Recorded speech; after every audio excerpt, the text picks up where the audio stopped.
Hello, welcome everybody. I am so glad that you are all here. I'm going to read what I wrote so I don't just go all extempo here. Welcome to this Cap Times event with Cortney Burns, amazing chef. I am Lindsay Christians. I'm the food editor here at the Cap Times.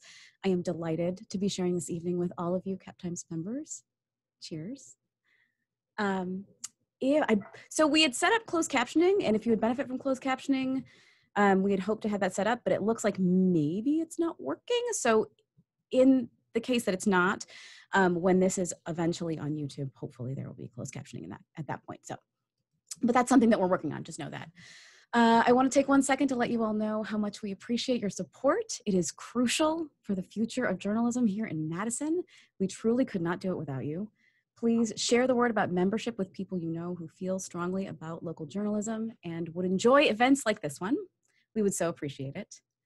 We are going to be doing some chatting and some cooking tonight. So please feel free, as I said, to drop comments in the chat. You can drop like formal questions, like fully worded questions in the Q&A. I will find them both places and I'll do my best to get them to Cortney. If you wanted to pick up the cookbook that we're going to be talking about, Arcadia Books, the best bookstore in Spring Green, one of my favorite places in the whole world, is offering 15% off Cortney's beautiful new book, which is Nourish Me Home. You can go to the link. I'm going to drop that in the chat right now so you guys can find it.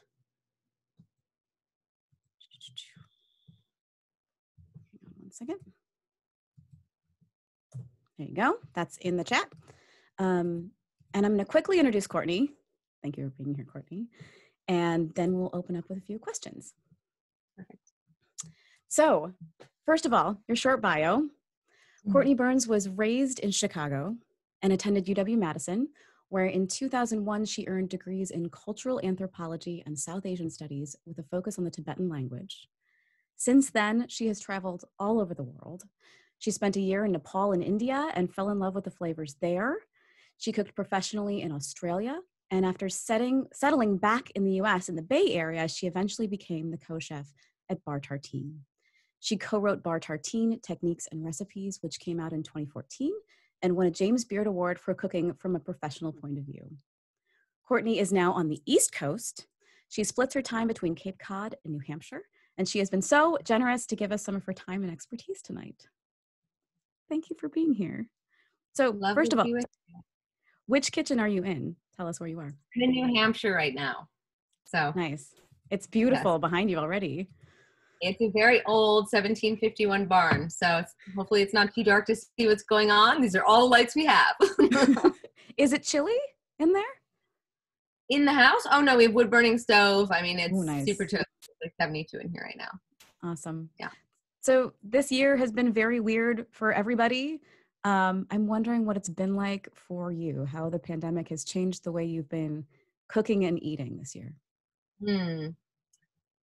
How has it changed the way I've been cooking and eating? It's a great question. I mean, I think that the way that I've been eating, it doesn't always change. It's very, I mean, I try and eat as intuitively as possible.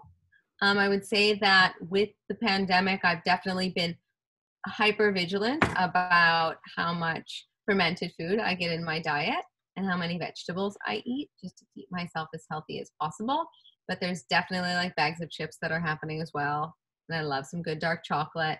So nothing's really changed. I mean, I usually cook a lot at home anyways. And so my world in general through the pandemic, outside of the kids being home far more than they usually are, has been pretty status quo. I mean, I can't say that my life feels like it's been turned upside down, except I don't get to hug my loved ones as much. Yeah, I miss that.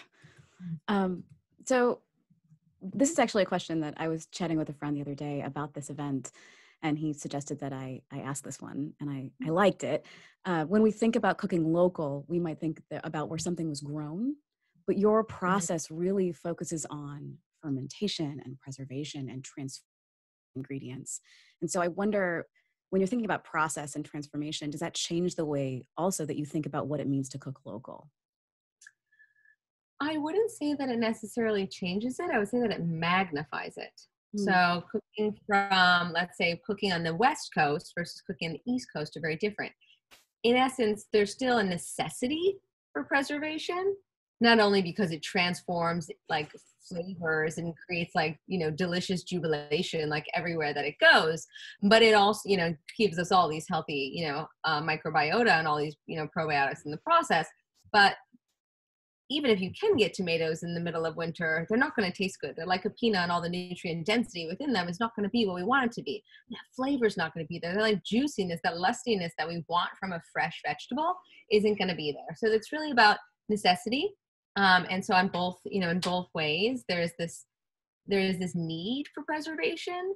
And it's just different on the East Coast rather. There is a deeper necessity for it. Our seasons are far different.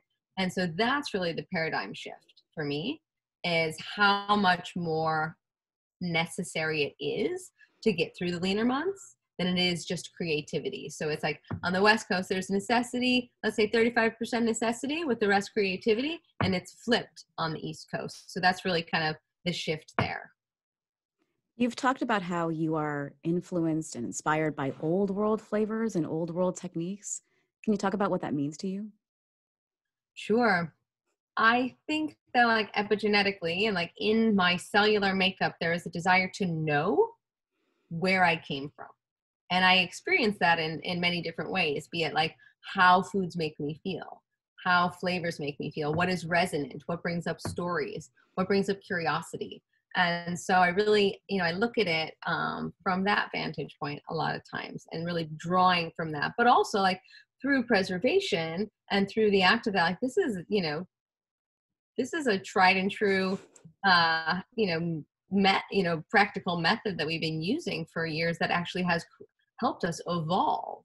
And so kind of going back to it and paying respects to it, allowing it to modernize, but really looking at the flavors that came out of it. At some point, someone looked out into that field and said, yes, I need to preserve that, but I want delicious flavors. And so really trying to pay heed to that which came before in order to move and push forward is really kind of how I like to kind of respect and honor those traditions. And then also like the immigration patterns from one place to the next, like how have peppers moved through the world? How have spices moved through the world? And really trying to understand so that I can almost ask for permission in some ways, asking for permission to do certain things from other cultures so that it feels less appropriated and almost like I'm being taught and given a lesson. And so that's really how I like to approach those things. Talking about immigrant patterns and the way that foodways sort of move and evolve and change, that's sort of what drove Nourish Me Home, right? So can you talk a little bit about the concept behind that cookbook and what you used to give it bones? Sure. So when I moved originally from the West Coast to the East Coast in April of 2017, I moved to North Adams, Massachusetts, a tiny, amazing creative town, in Western Mass, with Mass Mocha and a huge music scene, like largest contemporary art museum in the country, but really kind of in the middle of nowhere on the Appalachian Trail, but a very, very old mill town. And it was a very prolific mill town also. So when I got there, I kind of, for lack of a better analogy, looked at myself in the mirror. I was like, what are we going to cook? What are we going to do here? And I knew that if I stepped into a kitchen right in that moment without finding a new culinary muse, I was just going to cook food from bar Tartine, because that's what I know. And that's what I had been cooking for the past 7 years. So I started to really look at the immigration patterns of the area. To back up, University of Wisconsin was a huge influence in that, studying cultural anthropology. And I did a lot of ethnographic work at the time, and food was always really kind of part of that. And so that piece of education really plays through into what happened in North Adams and what has continued to move me through food over the last couple of decades in general. So anyways, I started looking at the immigration patterns, and I saw who had been there. Why had these mills existed the way they did? And then I started to kind of explore outside of the nonfiction side of it, what would happen if this Lebanese family, this Italian family were living next to each other? What would that sort of co-creation of flavor look like? What if you went to someone's house to borrow a cup of sugar, which is like a classic analogy of neighborhoods in America, and they didn't have sugar, but they had like lavender infused honey? Well, how would that dictate what happened next? And so that really was that sort of the basis for the book, was to look at nonfiction, utilize it as a creative engine and a muse in essence to create a restaurant. And that's why I originally went to North Adams. I was creating a restaurant called Loom, and that was going to be the backbone of the restaurant, was this sort of through line, this story, not in your face, but it was giving me something to chew on so that I could go into the kitchen and, create new things out of all sorts of old things, really. But nothing is new these days in the culinary world. And then the restaurant didn't happen. And for a myriad of reasons, which is actually perfect, we created an event space instead. It wasn't the right time for it. And so then the book became about finding home internally. What does it mean to do all of this stuff and create this whole thing and think that it's going to be the place that you exist for the next 20 years? And then it's not. So it ended up being a far more personal book than I think I set out for it to be. And, it definitely is a mapping of time over the course of a couple of years.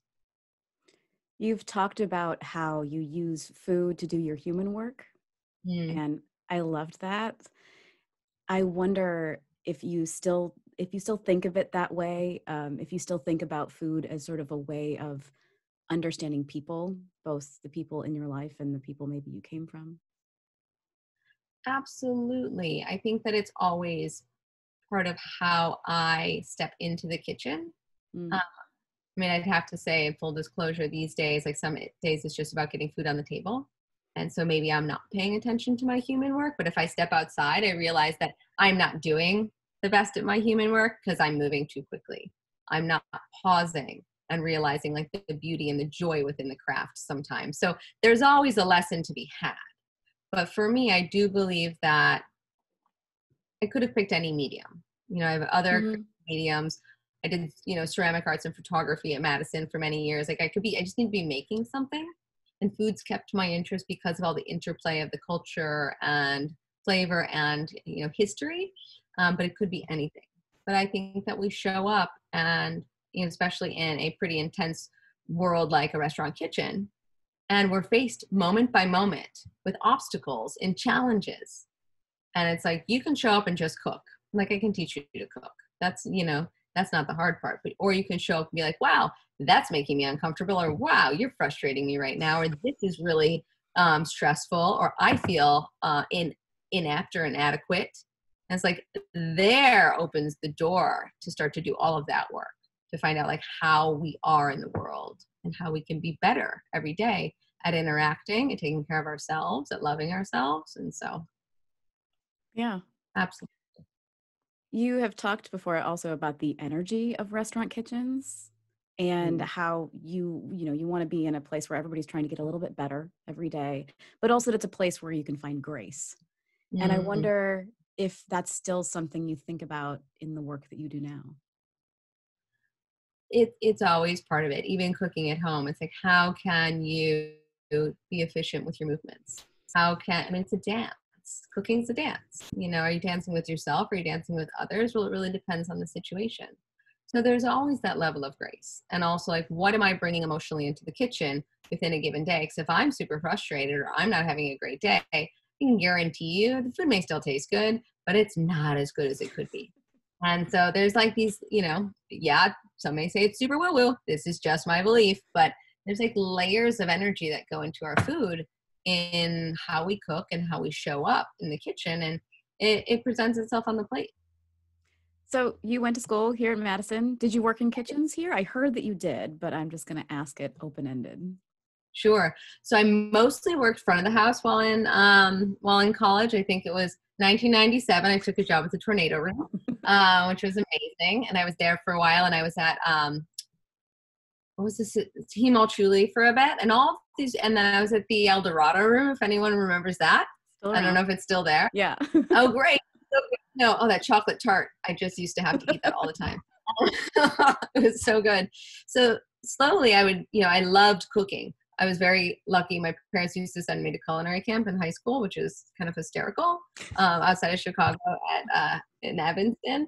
And so I would work, the night shift, but I would ask if I could come in for a couple hours and just cook in the afternoon, because I was just super curious. I just wanted to know what was going on in there. I wanted to be cooking. I always loved to do it. at the time I could just make a lot more money as a college student waiting tables. And so that's kind of was how I split that time. But I always worked, pretty much had a full-time job all the way through college in restaurants. Yeah. I talked my way into the back of house that way too, because I was like, I just need more shifts. Like I need more time here, and I'm not getting enough like front of house shifts. So I'm just gonna do prep and squeeze lemons for 2 hours. Exactly. Great training. You have moved around a lot in your career, and I wonder, like you've run kitchens, you've taught classes, you've done butchery, you've run your own business. What is it about a place that makes you want to stay, and when do you know that it's time to move on? That's a great question. It's time to move on. And I think that's the easiest one to start with, when creativity feels stunted, when it just everything feels challenging. And not challenging like I don't want to do the hard work. Challenging like I'm butting up against all of these walls that are not allowing my creativity to flow in the way that I want it to. And it's not like that happens one day and it's over. I mean, that's like at Bar Tartine, it took us 3 years to unravel and not buy it. So it's not like, oh, I'm bored, I'm done. It takes a long time for that process to happen. But it's when that creativity feels like all these other things are in the way, and that is not able to, to speak to its full capacity or desire or need. And so that's really kind of the biggest hurdle, I would say. What was the other part of it? I just went straight to the... Yeah, no. When do you know that you want to stay? What makes you want to stay?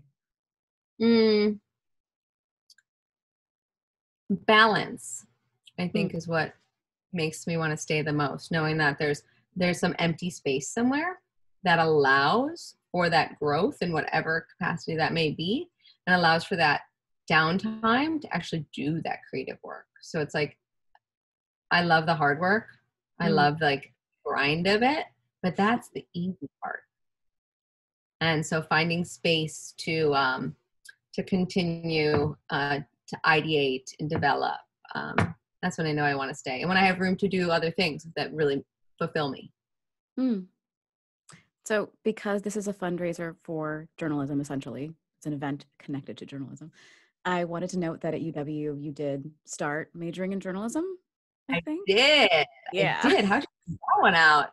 Yeah, I did a lot of research. I was originally a journalism major, and I was doing journalism and photography, and I wanted to work for National Geographic. That was like my, 18-year-old dream. It still sounds pretty amazing. And then biological anthropology. And so I was working, I was cataloging bones from the Aleutian Islands for a long time, looking at that sort of stuff. And then went into Ghanaian music for a while, African studies, and then ended up in South Asian studies with my deep love for Buddhist philosophy. Nice. How did you get from anthropology to cooking? Well, I don't really think that they're separate. I mean, I think that they are extremely interwoven. I think that food is a soft entry point to culture. And without that, I don't think we can understand people in place. And so, I really see them as linking together. Oh, I love that. That has a very Jonathan Gold ring to it. He would say things like that as well, where he would talk about basically using food to get to understand people and culture, Absolutely. So do you want to start cooking? We can. Absolutely. Let's do it. All right. So first of all, lovely to be with you all. I can't see all your beautiful faces, but I hope that you're having fun, or you're going to have fun. And I think you guys all know this is a choose your own adventure hour. You can choose to cook along. Because I can't see you, I'm probably going to clip a little bit faster unintentionally than you might want me to. Always pause and ask a question. Feel free to jump in, throw it in the chat, throw it in the Q&A, and I will slow down. I've prepped a lot of things ahead of time, which I will talk about, because otherwise we're going to be here for 4 or 5 hours, which could be a blast, but I don't think we have time for it tonight. And then a little bit about the dishes we're going to cook. So we're going to be making sauerkraut fritters. And so kind of speaking to that, fermented vegetables, speaking to these old world flavors in a kind of a more modern way, is really the essence of this dish. And I love Indian pakoras. I don't know if that's a familiar dish to anyone. And I also love latkes. And I also love fermented food. So this is like the triad of those three things together, in hopes that everyone can get more fermented vegetables into their diet, but also it layers and nuances of flavor. So through the act of fermentation, which is transformation, these microbes are taking hold of our vegetables or fruit, whatever it is that we're preserving, and it's transforming it. It's coaxing out that sweet, which is sweetened starch, which is using to transition it into probiotics. Super healthy for our gut, amazing for your body, great for your skin. Really, nothing bad can happen from fermented vegetables, which is also great. You should feel like you can go ferment with reckless abandon. And I'll talk a little bit more about that. But this is an ode to that in a cooked form with a super creamy kind of wholesome sauce that honors cheese, which, I mean, we're in Wisconsin ostensibly, so we got to do something with cheese in it. And also really speaking to that old world technique again. You'll see in your recipe, it says farmer's cheese or ricotta, which we'll talk a little bit more about as well.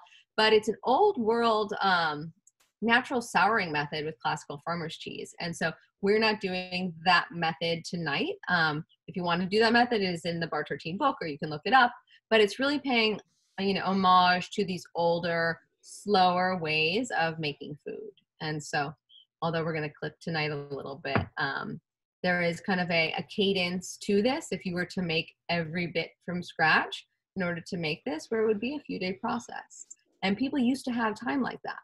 We may or may not anymore during this time period of our lives because of the pandemic. Maybe there is. And then by all means, if you didn't make the fresh farmer's cheese, to ideate or to make this the first time, try it some other time, because it is really a lovely process to watch food transform.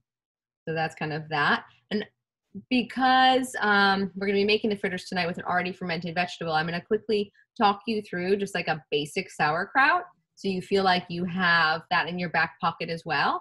And it's a technique that you can do with any grated vegetable, because it's a dry salt, which I'll talk about when we get to that. And then you can, let's say, go ahead and make this, and then a couple weeks, 3 weeks from now, use it to make the fritters again, or for your first time, however you're choosing to go into this class. So I just dropped the link to the recipe in the chat. So the link to the recipe is right there for folks if you want to just kind of follow along. Perfect. So we're going to start with the farmer's cheese. We're going to move around a little bit. So we're going to start with the farmer's cheese and get it cooking. And then we're going to make our sauerkraut. We'll let that sit. We'll move into making the fritters. And then by the time those are basically done, we'll come back to finish off the farmer's cheese. So we're going to do a little alley-oop for time's sake. So we're going to get started here. Please holler if you need me to stop or slow down. So first things first, we are going to take a couple tablespoons of butter and just start to slowly melt it in the pan. We're going to do this so that we can sweat down some onions and garlic and our potatoes to make the base of this sauce. The reason that we're using potatoes in this, which might seem super odd, is to actually act as a thickening agent. So instead of adding, let's say, flour or making a roux, we're going to just add those potatoes, which will give it that heft, and we'll make it a little thicker in the end and give it a really nice texture. So while the butter's melting, I'm going to take my onion. I've already peeled it, but I just want to show you guys, when I work with round vegetables, often when I'm peeling an onion, I'll cut off the top. I'm going to talk through a couple technical things just because I always love a good tip, and I learn something new every time I step in the kitchen. So I'll share with you a few little things. I like to start with it and make a flat surface. So any round vegetable is kind of precarious on your cutting board. So we like to, offset any possibility of cutting your hand off. I mean, to be dramatic. And so I always try and take the vegetable, cut it in half so that I'm working with a flat surface in order to cut. And before I cut, also kind of one thing to note is I like to keep these first 4 fingers really flat with the knife flat on it. And this thumb, with this opposable thumb, which has given us so much evolution, it makes us who we are. We want to keep that thing. So I like to put it behind it. And that way you can push your vegetables forward or whatever you're cutting, but also the propensity for you to cut it off, let's say if your hand was flat and it wasn't behind it, is far less. So it just keeps you safe. So safety is the thing, the most important thing in the kitchen. You don't need to be Morimoto. There's no reason to cut really quickly. It looks dramatic on TV, but like it really serves no purpose. So just be safe and have fun, because we want to be able to cook tomorrow too. So that's my knife spiel. So I'm just going to go ahead and quickly cut this up. It doesn't need to be perfect because we're going to end up pureeing it. The only thing that I would say is, cut it kind of thin so that it cooks relatively quickly. The So sharper I'm your just pushing knife, the less you cry. exactly. And if you wear contacts, you don't cry at all. It's great. They It's create a whole thing. amazing. The best thing. It's the best thing ever. I'm just going to go ahead with this guy. And then once it gets to the point where you feel like you don't have a sturdy grip on it anymore, where it's not, you know, the larger side is not flat on the board, I just pop that down again, and then I'll just cut it this way. But the sharper your knife, yes, the less you cry, the sharper your knife. If you do cut yourself, the easier it will heal also. So I'm just going to get this going right in here.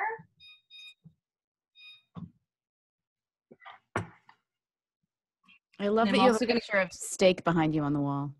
So that is it's a painting that I got probably like 18 years ago, and it's one of my favorite. It's a ribeye. It's an oil painting. It's awesome.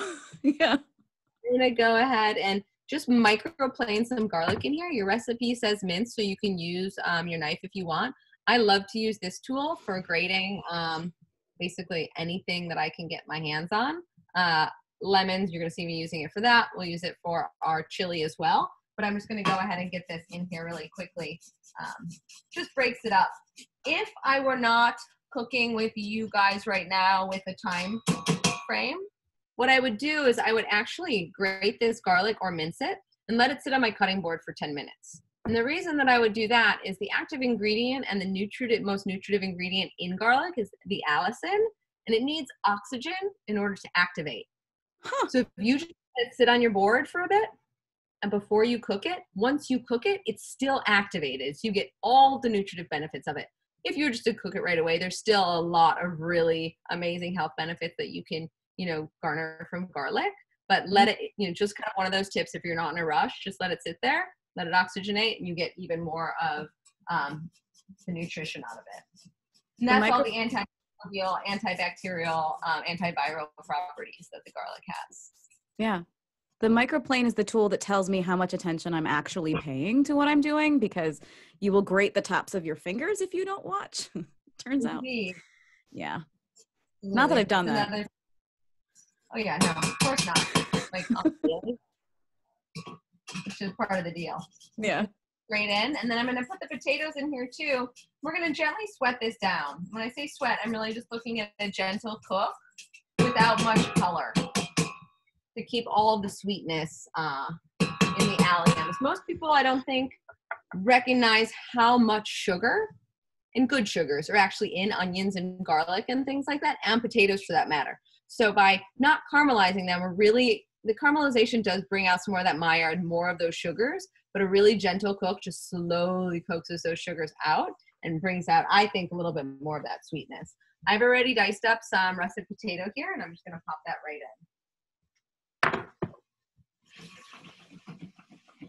I used some little purple potatoes that I had left over from the CSA, and they worked fine. They work really well in this too. Absolutely. I mean, it's one of those things. I'm always a big proponent of use what you have. Mm-hmm. For buys, everything's a template. And that's really how one of like my mottos that I like to live by is that most recipes are templates. Like if you don't have something, use something else. If you don't, like we're going to put, you know, some spices in here. If you don't like caraway, don't put it in. Add something else. So very much like check in with yourself. What's going to work for you and what's going to make it the most delicious for what you're doing. So absolutely. Mm-hmm. So while that's sweating down, we're going to do a quick kraut tutorial. So just so you guys can see, this is a green cabbage kraut. It's been going now for about a month. And it's ready to go.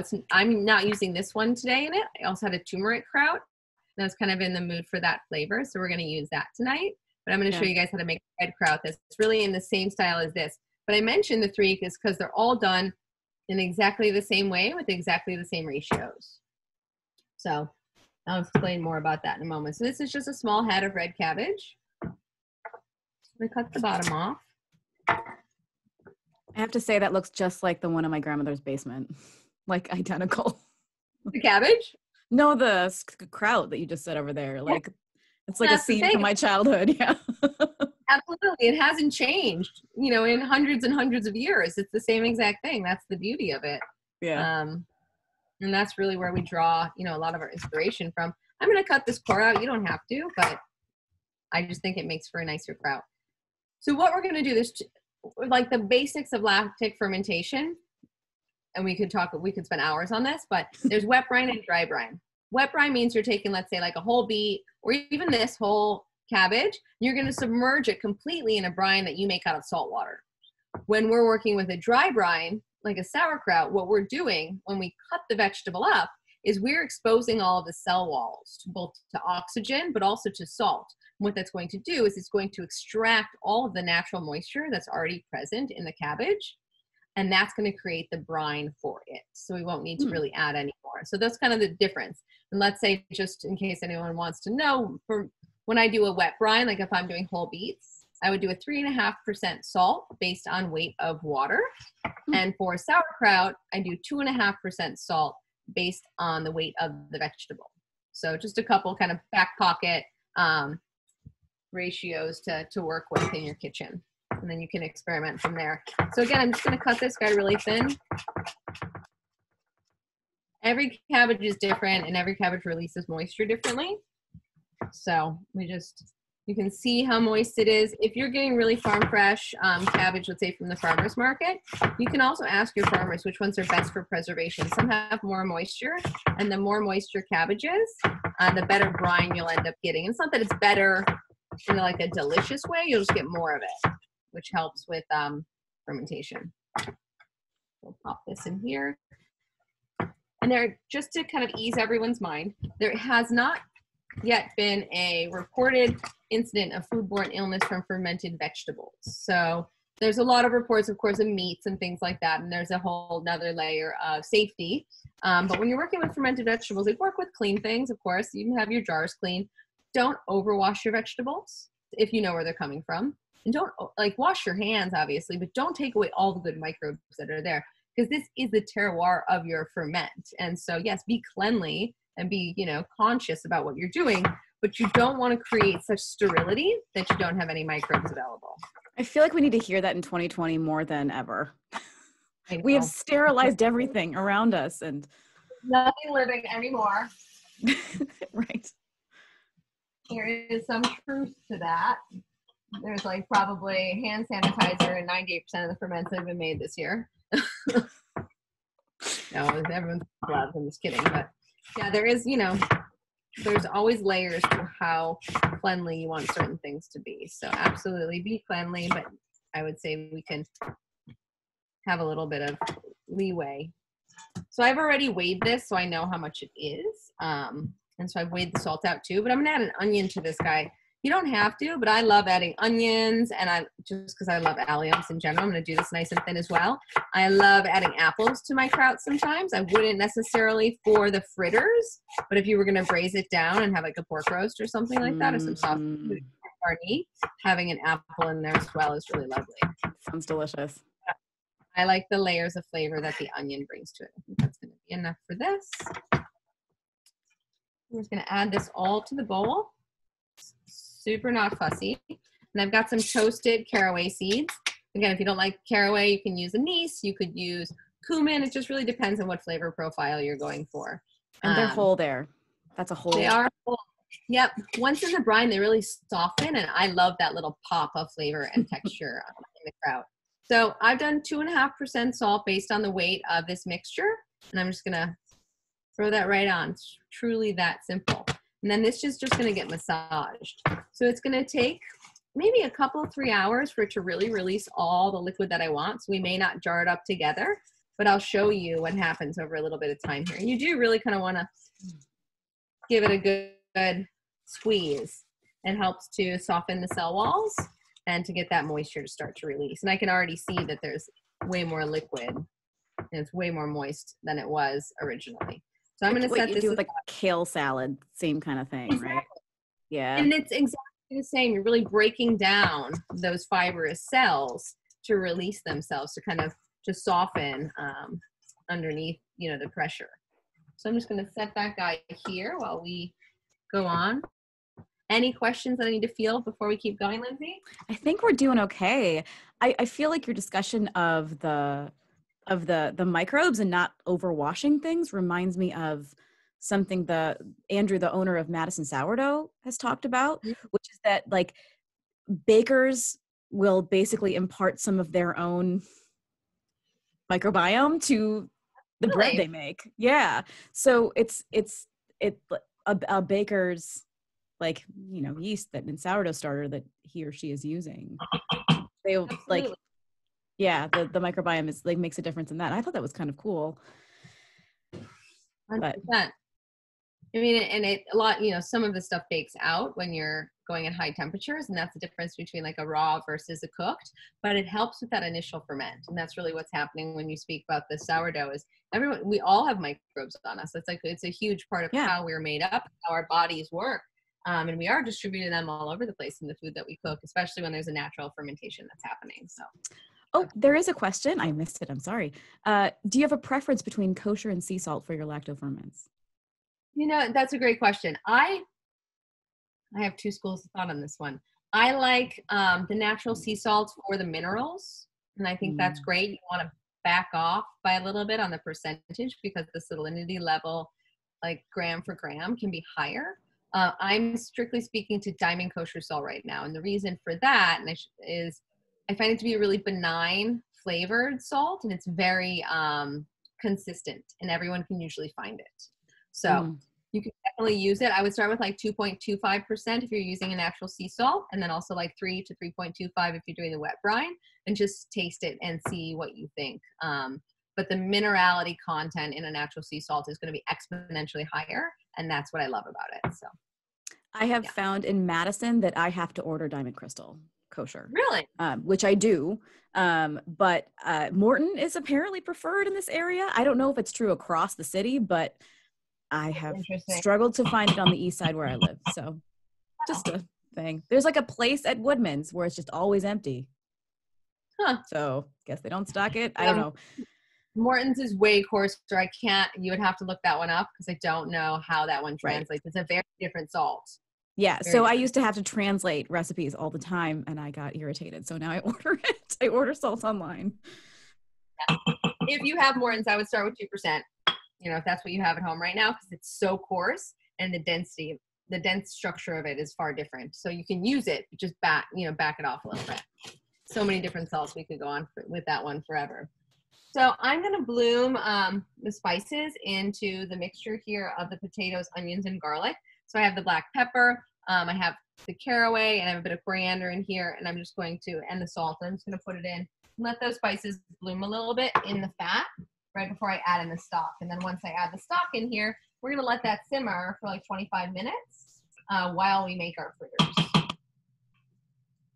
So the blooming of the spices, certain spices, you don't have to do this one here. These ones aren't the most oil-soluble spices around, whereas like a paprika is a really oil-soluble spice. It really wants that fat to pull out all of its aroma and flavor.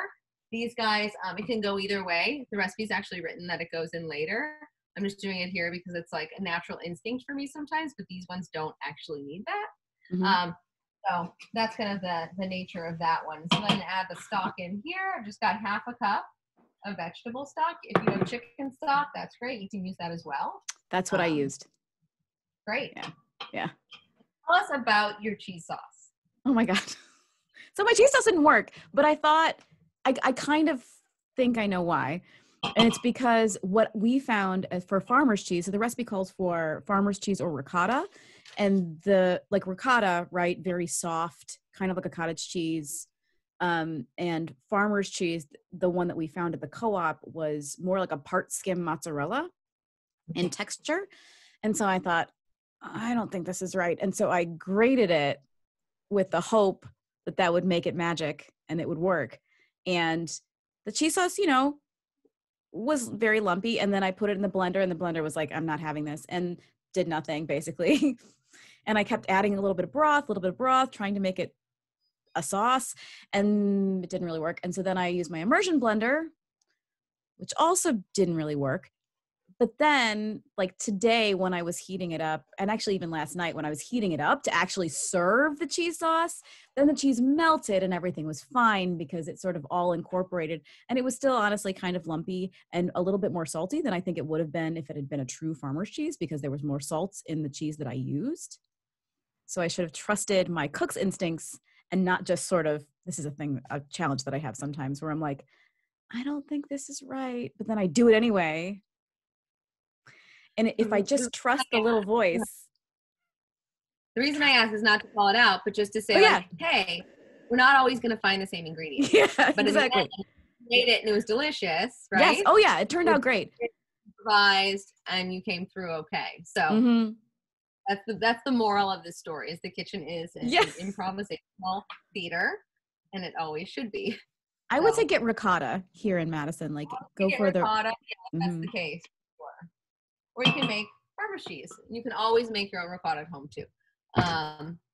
So while that's simmering away, we're going to start with our fritters. Nice. So I've gone ahead and roasted my sweet potato ahead of time because it does actually take a bit of time. And this is a Japanese sweet potato, also called satsuma imo. This is speaking of improvising, if you happen to have leftover mashed potatoes, just like go forth with reckless abandon, because it's a great way to use it up. If you don't, then like roast a potato. If you don't have a sweet potato and you're home and you want to make this, use a russet, so there's many ways to do this. Again, the potato is acting as a binding agent. It also is adding a bit of sweetness to offset the sour, of the fermented vegetable, but it's really acting as, a coagulant more than anything else. And so the beans are doing the same thing. And all of this is a template. As long as you kept like your beans and your potato within the same ratio and your egg, you can pretty much add whatever you want to this. And so that's just kind of my thought on that. So I've got my beans drained here. I just say canned beans in there because it's like, sure, you can cook your own, but we're just going to mash them.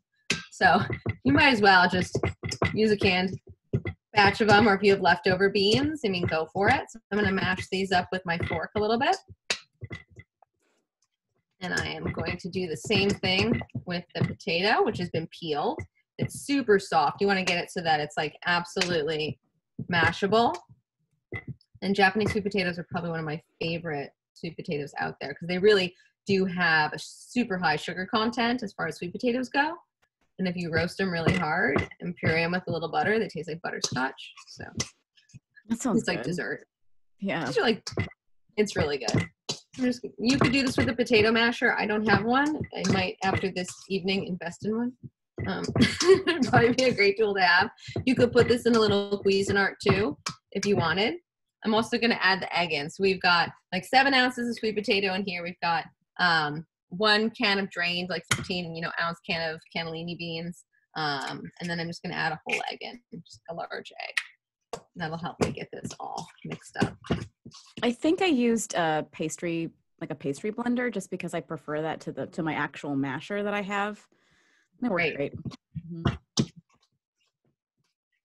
So, at this point, we're really just looking at like a full kind of mash situation. Not the sexiest bowl you've ever seen, but it's going to get delicious.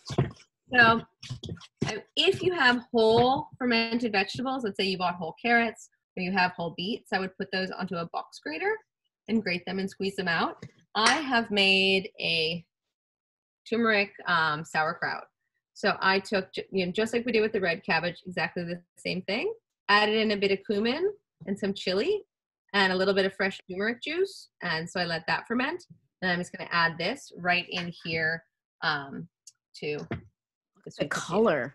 It's awesome. Yeah, it's got a really lovely hue to it with all the yellow of the turmeric. So I just juiced it and added that into it.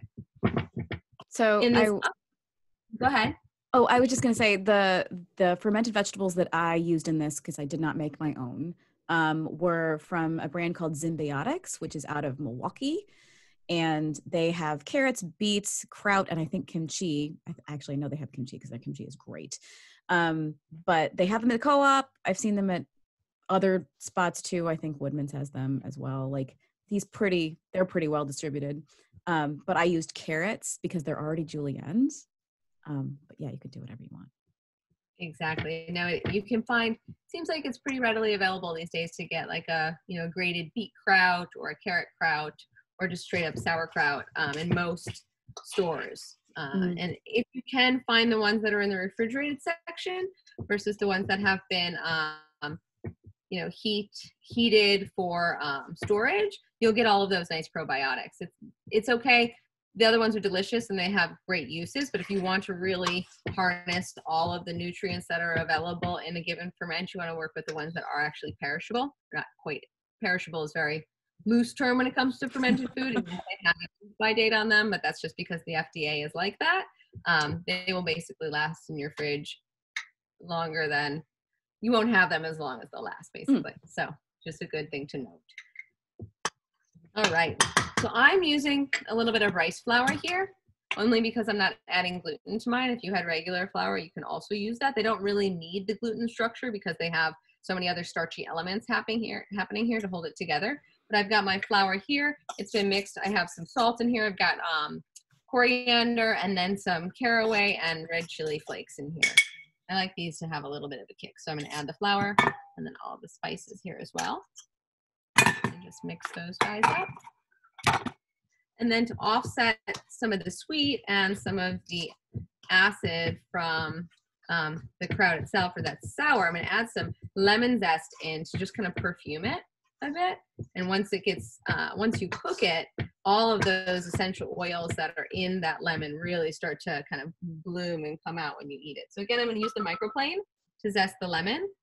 When I'm working with the lemons, I like to do just a really quick flick because all of those natural oils really live on the rind.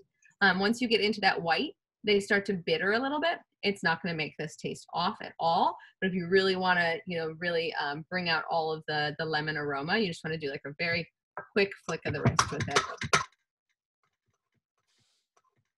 I immediately, after I had denuded my lemons, I gave them to my husband and had him make a cocktail. Okay, what did you have him make? Oh my gosh. Now I got to think of it. Well, it wasn't a Gold Rush, which I like a lot, which is great. like bourbon, honey, and lemon. I think. Oh no, he made me a South Side because we had some extra mint. We had some extra mint in the fridge, and so I had a South Side. I love a South Side. Great with lime too, gin and citrus and. Can't really go wrong. Mint, yeah. And then I have a jalapeno here. This time of year, finding fresh chilies can be extremely challenging, and I know that Lindsay spoke to that as well. So I'm using a jalapeno. If you can't find jalapeno or serrano, you can always put extra chili flake in here, or you can find like a dried padron or something of that nature. Just improvise again, or find a pickled jalapeno and throw it in. So, whatever works. If you're spice adverse, leave it out. Usually I would use a fair bit of the serrano. I know that this guy is like 4 times as large. Tastes once it's there. And in the recipe, it says mash it up by hand. It's so much easier. Sometimes you just got to really get in there. So that's what I'm going to do right now. And it should really feel like thick dough. Almost feels like a really thick cake batter. Mm-hmm. Would you say that's what yours felt like too, Lindsay? Yeah, they came together really well. I've been doing a lot of baking around the holidays, and I just made sablés for the first time and cursed a lot in my kitchen because I didn't know. I should have watched the YouTube videos first before attempting to like bring the dough together by sheer, because I didn't want to mess with it too much. I always worry about overhandling my food to make it tough, Yeah.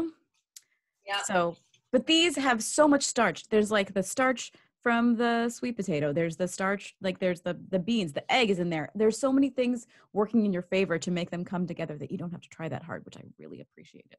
Exactly. So this is what it looks like. Like you can see that it's pretty sturdy. Yep. I'm going to mince some dill into here too. And I'm not, you can go ahead and pick it all you want. It's fine as you want. Is that alive? No, it's not. I wish it was. Oh, okay. It does not. But this is how I keep my herbs in my fridge. Mm-hmm. So I'll put them in a little bit of water in the jar, and then I wrap them in plastic, and that really keeps them for far longer. So I'm prepped and ready for that part of the evening. Just checking on our potatoes here. Turn this down a little bit. And I'm just going to kind of rough chop the dill. It smells so good. Fresh herbs in the winter. It is, the original medicine cabinet. So it's nature's apothecary chest, as I like to think of it. So I like to put as many herbs into salads and food that I can, because they have so many really health benefiting properties to them. So again, I'm just going to see if I can mix this gently without getting my hands dirty again. And this batter lasts really well in the fridge for a couple days too. So you can cook them all and then reheat them like we do with latkes a lot of the time over the December month. Or you can keep this for a couple days in your fridge and cook them when you want, or make them ahead of time for, let's say, if you're going to have a dinner party or something, if that's in our future somewhere. As I mentioned, I had these left over today for lunch. So we had them for dinner last night, and then I had them again today for lunch, and I just warmed them up in the oven, and they were great. But like knowing that I could keep the dough is wonderful, because then I am notorious for being like, oh crap, it's 8 p.m. and I haven't started dinner. Exactly. Yeah. And they're great for throw a fried egg on top, a little salad, off to the races. So that guy's ready to go. This guy's taking a second. We're going to look at our kraut here. And you can see, I'm hoping you can see how much moisture. Does it look moist to you? I'm in my dark little dungeon kitchen. So it's really starting to extract its liquid. One thing that I love about the red cabbage is when it's done fermenting, it's like the most beautiful, like vermilion hue you could possibly want out of a vegetable. It's just lovely. So as it gets smaller and smaller, you'll be able to fit it into a smaller jar. So I like to leave it for a while till it really breaks down enough and I'm not having to transfer too many times.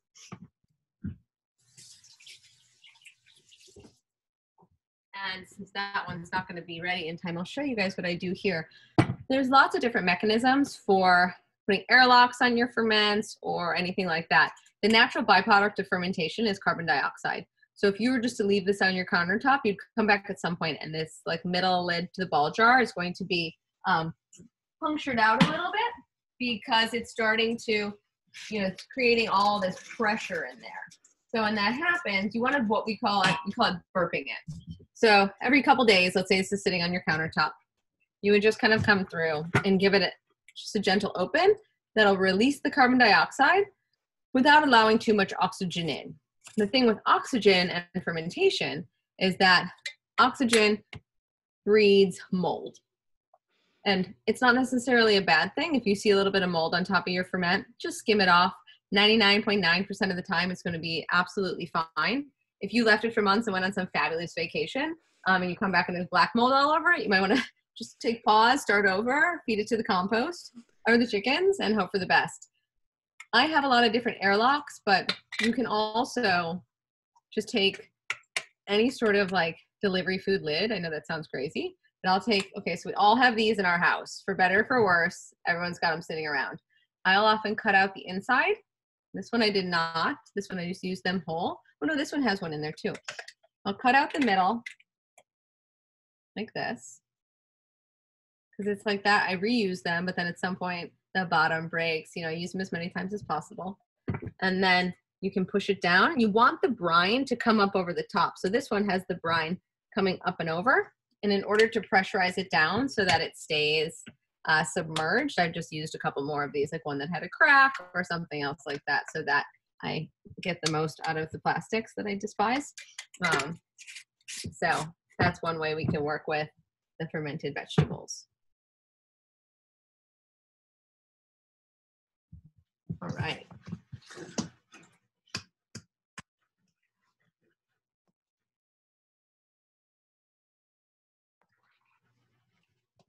I think Lindsay's coming back at us here in a second. While we're waiting for her, I'm going to get our pan ready for frying up a couple of these fritters. Pan frying, really. We're not doing a deep fry. We're going to do a shallow crisp on them.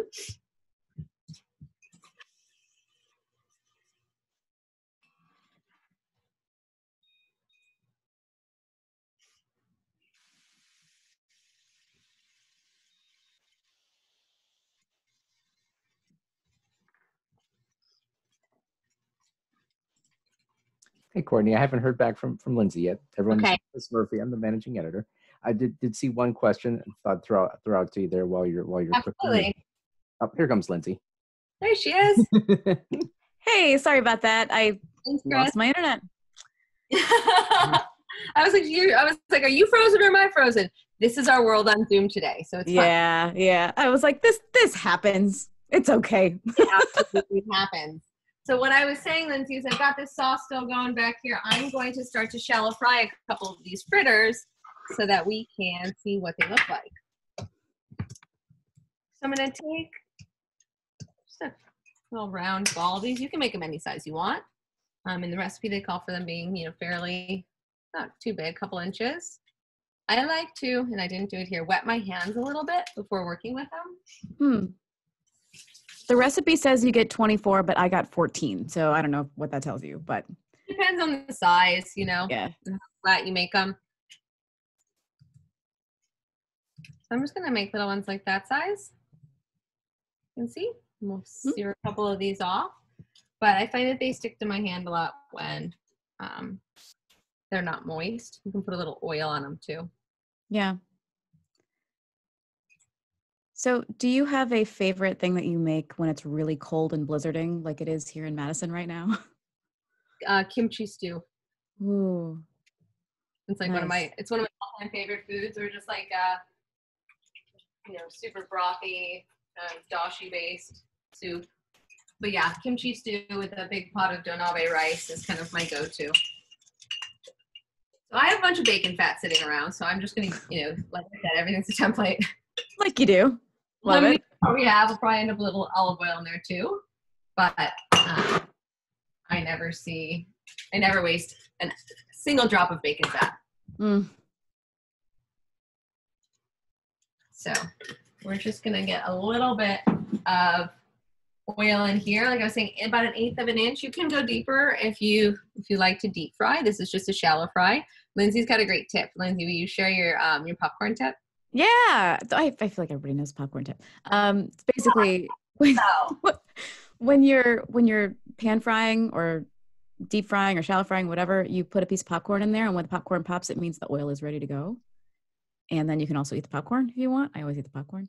But just one kernel is enough to tell you when things are ready. I have like a candy thermometer and stuff like that, but it's really cheap and it doesn't stay up properly. So the popcorn is just a nice little cue of like, oh, yep, ready to get frying. I actually think in my nervousness to not use enough oil, I probably use too much. So that's all right. Live and learn. Yeah. We were talking about this earlier. If you do have extra oil, you can always strain it. As long as you haven't taken it to such a high noxious heat that you've oxidized it and it's not going to be good for your body anymore, or it doesn't taste good, then you can strain it and just reuse it for something else. In a similar fashion, you wouldn't necessarily want to saute vegetables in it, but you could sear, something else in it. Say you could fry your eggs in it or something like that. My mother-in-law had a fryer, and she would do that with the fryer. She would just keep straining the oil and using it again and straining the oil and using it again. And after a little bit, you can tell. You can taste it.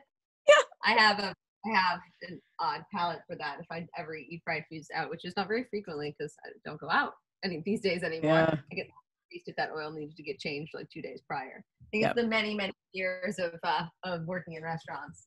So just so you guys can see, it doesn't look amazing, but you can see we've really softened everything down. So we've gone from like half a potato, whole onion here, to just a wee bit of really concentrated flavor. And we'll get that buzzed up in just a second. So another way with the oil, I love the popcorn tip. I don't have any here right now, but I'll often just wait for it to look like it's shimmering. If we were to get gentle wind on, this is too low, on water. It's one way that I will often gauge my oil. We're going to give it another sec here. We are not quite that hot while we wait for that. So I'm going to take this, and you can add the cheese right to this, or in the blender itself. I'm just going to add it in because it's going to help me to get it into the blender and incorporate it, but you don't need to heat the cheese up before you puree this at all. So just going to mix it. If you have a hand blender, a high-speed blender for this is probably the easiest, but it doesn't have to be luscious smooth. There's other options. It can have a little chunk to it. It can have a little texture to it. I like it really, really smooth, so I'm going to use my Vitamix for it, but you could definitely use whatever you have. And if you have a hand blender, something that doesn't have as much power, you can also just let it cook a little bit longer so that the potatoes are super tender. they're all, they're really buckling beneath, your spoon when you test them. We're almost there on this oil. This will be loud for a second, but I will just buzz it up.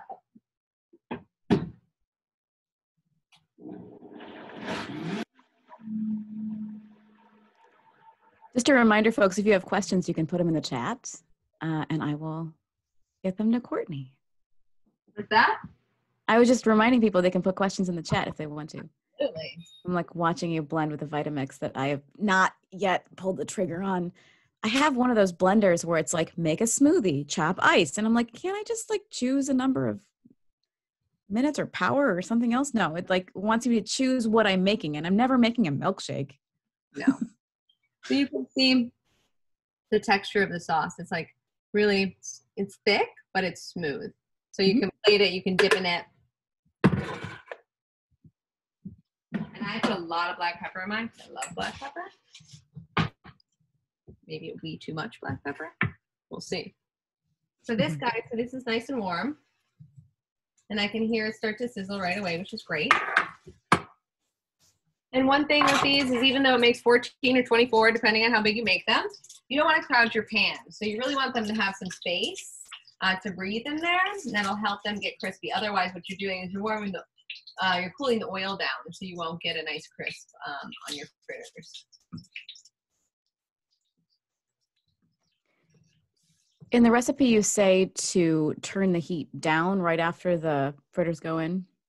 Yeah, I mean, I have mixed it. The nice thing about that, like I don't always do it at home, but it helps people not burn them. Mm-hmm. So once it starts to sizzle, it'll start to cook that inside and warm it through. If it stays on, you're not watching it really closely, the propensity for it to burn is a lot higher. And so it is a tip that I like to put in there so that it ensures people are going to have success more than anything. If you're like diligently watching them really closely, you can kind of keep it at a little bit of a higher heat and then finish them in the oven if you want them to warm through fully in the middle. Got it.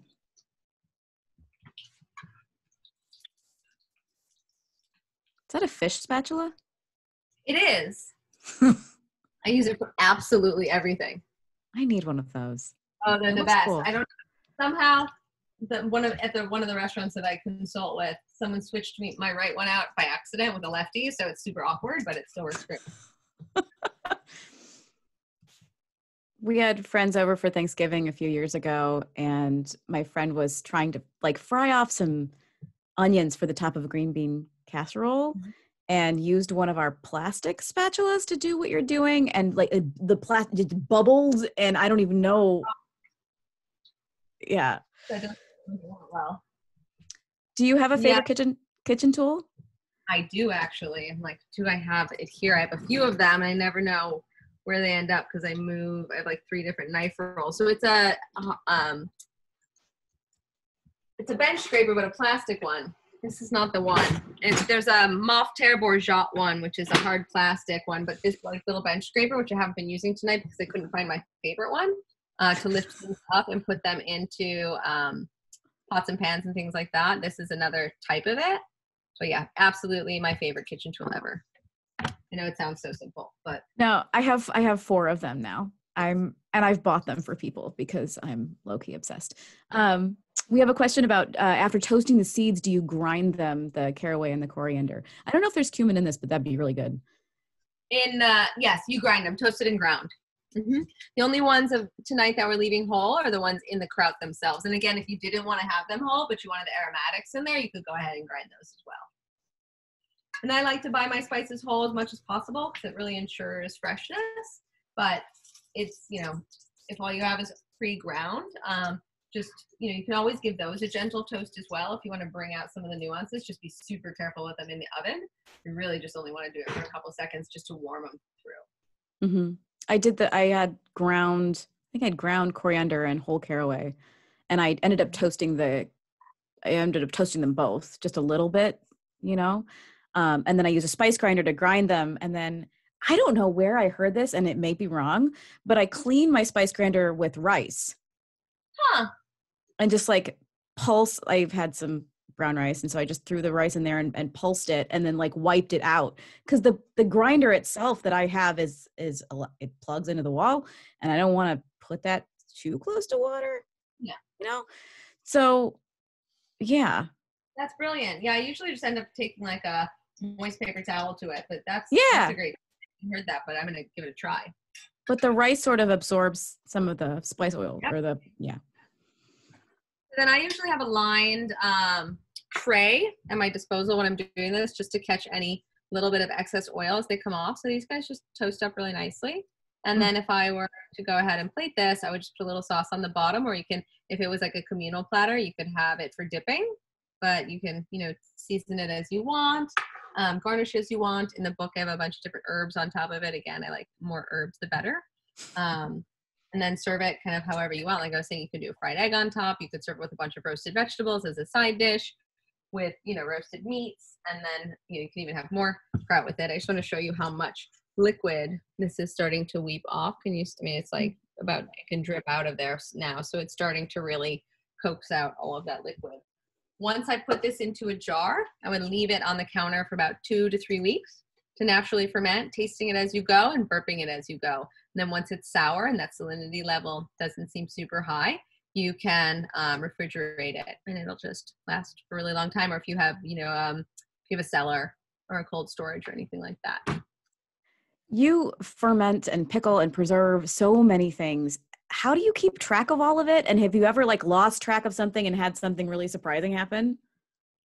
I've lost track of things like different like misos, kind of long age ferments before, where I've tasted it and been like, I really don't like that yet. And then I forget about it for a year and I'm like, wow, that's amazing. And then I've forgotten about some things like a batch of green tomatoes that then really needed to go out into the back 40. It was really that bad. And the still does not smell good. So there's, success and failures at every corner. So do you do any rinsing of salt off the cabbage? Not of this kind of ferment. If I were brining, let's say for a kimchi, which is a different style of ferment, I would rinse because you're doing it at a higher salinity level. You want to leave that one on there. What's happening with the salt is it's really, it's helping so that the texture does not degrade on your ferment, but it's also inhibiting bad microbes from coming in and letting the good ones take hold. And then just adding layers of flavor in there as well. So there's there's a lot of science as to why it's there. So in this one, you wouldn't want to. There are a lot of recipes out there for super low sodium ferments. So if that's something that is a necessity in anyone's life, you can definitely do some research on that. And they do prove successful as well. There's just a few more tips to, how to get them to be super delicious. Yeah. Nice. The most recent thing that I decided to preserve, I guess, I did this recipe for dried fruit and brandy, with also citrus, and it was in the New York Times recently, and I've made cocktails with it, and I've been baking with these fruits, and it's sort of like fruit cake without the cake. It's great. I recommend it. Very brandy. Lots of brandy. Very good. The best little fruit rum punch, kind of take on that you could hope for. So yeah. So those are our fritters and farmer's cheese sauce. Does anyone have any questions? Do you feel like you can go forth and cook with reckless abandon or ferment with reckless abandon? At least on this recipe, hopefully. I found this very approachable as we're sort of seeing if any questions roll in here. I found it very approachable and easy to do. It was fun. It was fun to fry something on a Monday night. Absolutely. Why not? Well, thank you for being here with us. It's one of our attendees said that they just made spinach balls. What could go wrong? And you know what? I feel like 2020 right now, no rules. Like I finally learned to make sourdough. Like I feel like I can try things now because I'm not going anywhere. I'll be here to catch it if it falls. Exactly. Yeah. So, but stay self-entertained. So yeah. I'm going to drop the link for the Arcadia 50% off again here in the chat so you guys can all find this beautiful book. It's such a gorgeous book. I love the photos in it. They have such a specific kind of retro nostalgic look. They do. The photographer Hemi Lee is really, really talented. Yeah. I'm very lucky to get to work with her. Yeah. Thank you so much for being here. Thank you guys for all you do to keep Cap Times going. It's really amazing. It's lovely to be reconnected with Madison for a moment. Has a very dear place in my heart. So, all right. Take care. guys, Thanks. have a lovely evening.